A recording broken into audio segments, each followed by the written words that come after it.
અને હવે એક મહત્વના સમાચાર પર કરીશું નજર। અમદાવાદથી મળી રહ્યા છે આ સમાચાર। કોંગ્રેસમાં ફરી એકવાર લાફાકાંડ થયો છે। કોંગ્રેસના મહિલા કોર્પોરેટરે વોર્ડ પ્રમુખને લાફા ઝીકી દીધા છે। સંગઠન સૃજન અભિયાન અંતર્ગત ચાલી રહી હતી બેઠક અને આ બેઠકમાં અચાનક એક મહિલા ઉઠે છે અને લાફો ઝીકી દે છે।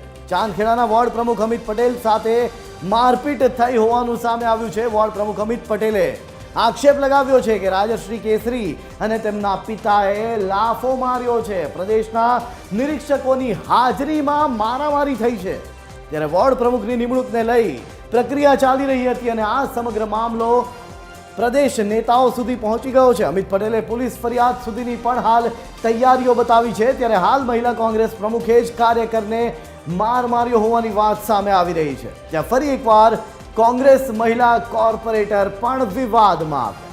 આ સમગ્ર મામલે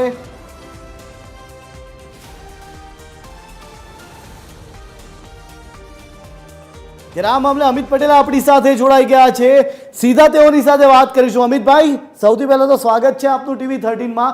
પહેલો પ્રશ્ન એ જ કે આખરે આ બધી શરૂઆત કઈ રીતે થઈ, શું થયું હતું? નમસ્કાર।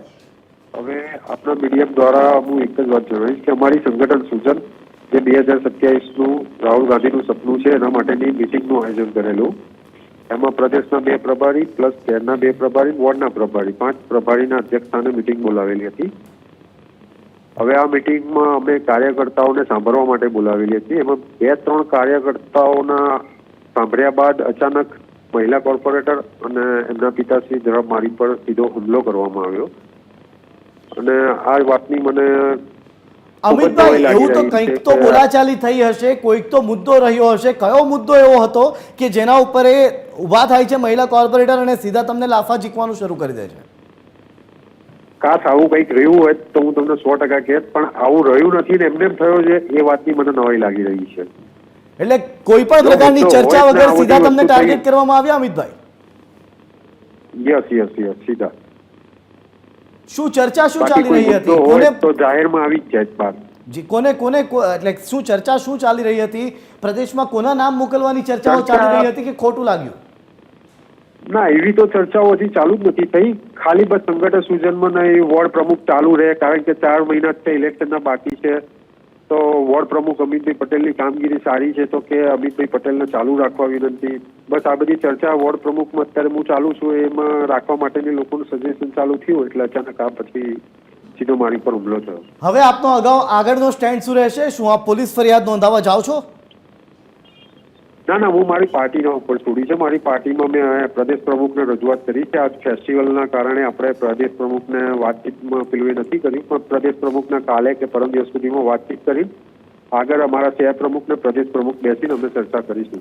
શું આશા છે આપની પક્ષ તરફથી? શું આશા છે? પક્ષ કયા પ્રકારે નિર્ણય લે અને પક્ષ તરફથી શું નિર્ણય આવવો જોઈએ આખા લાફા કાંડને લઈને?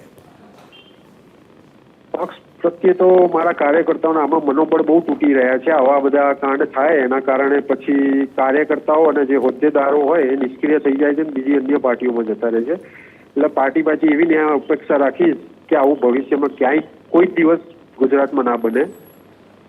એટલે સીધા શબ્દોમાં એમ કહી શકાય અમિતભાઈ કે કાર્યકર્તાઓમાં પહેલાથી જ નારાજગી છે અને હવે આ લાફા કાંડ બાદ જો પૂરતો નિર્ણય ના લેવાયો તો તમે પણ નારાજ રહેશો? હા, 100%। જી, આભાર અમિતભાઈ અમારી સાથે જોડાવા। કોર્પોરેશનમાં જી।